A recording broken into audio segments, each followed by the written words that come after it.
Hi hello నమస్తే welcome to auto wall updates. ఇప్పుడే Kaushalya Supraja Rama movie చూడడం జరిగింది. ఈ మూవీలో హీరో వచ్చేసి డార్లింగ్ కృష్ణ. ఈయన అందరికీ తెలిసే ఉంటాడు, Kannada hero.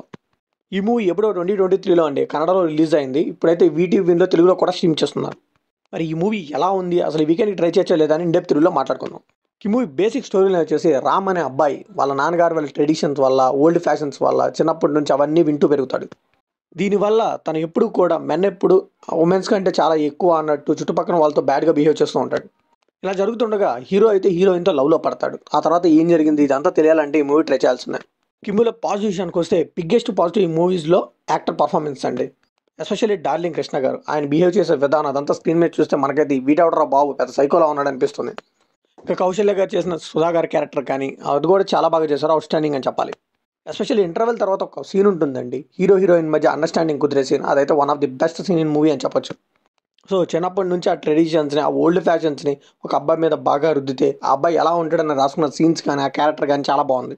So gender equality అలాంటి సెన్సిటివ్ టాపిక్స్ కూడా చాలా రిలవెంట్గా, చాలా రియలిస్టిక్గా చూపించారు.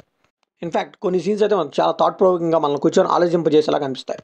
ఇంకా మదర్ అండ్ సన్ వాళ్ళ రిలేషన్షిప్ని కూడా చాలా బాగా చూపించారు, చాలా బ్యూటిఫుల్గా అనిపించింది. సో అక్కడక్కడైతే ఒక మంచి మూమెంట్స్ అయితే ఉన్నాయండి. డెఫినెట్లీ కొద్ది మూవీ చూసిన తర్వాత మనకే అనిపిస్తుంది హార్ట్ ఫెల్ట్ మూమెంట్స్ అయితే ఉన్నాయి. And scenes to scene transition బాగుంది అండ్ అలానే ఎక్కడ కూడా లాజిక్ అయితే మిస్ అవ్వదు. ఇంకా రైటింగ్ కానీ, సినిమాటోగ్రఫీ కానీ, బీజిఎం కానీ ఇవన్నీ కూడా చాలా బాగున్నాయి.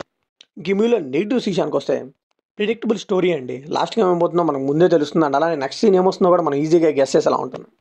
అండ్ కొన్ని సీన్స్ అయితే చాలా డ్రాక్ చేశారేమో అనిపించింది. ఆ ట్రాన్స్ఫర్మేషన్ సీన్స్ ఇవన్నీ పర్లేదు అనిపించినా కానీ ఆ కొన్ని సీన్స్ వల్ల మనకైతే కొద్దిగా ల్యాగ్ అన్న ఫీలింగ్ అయితే కలుగుతుంది. సో ఇందాక నేను చెప్పాను కదా జెండర్ ఈక్వాలిటీ ఇలాంటి సెన్సిటివ్ టాపిక్స్ చెప్పారని, కాకపోతే మరీ సర్ఫేస్ లెవెల్లో చెప్పారేమో, ఇంకొద్దిగా డీప్గా వెళ్ళి ఇంకా మూవీకి చాలా ఇంపాక్ట్ అయ్యేది. సో ఈ మూవీ చూడాలంటే కొద్దిగా ఓపిక ఉండాలండి. ఓపికగా చూస్తానంటే చూడండి, మంచి మూవీ అని చెప్పొచ్చు. సో ఇది కంప్లీట్లీ నా ఒపీనియన్ మాత్రమే. మరి ఈ మూవీ మీకు అనిపించింది కాబట్టి లైక్ చేయండి, షేర్ చేయండి, వెళ్ళే ముందు సబ్స్క్రైబ్ చేసుకోండి.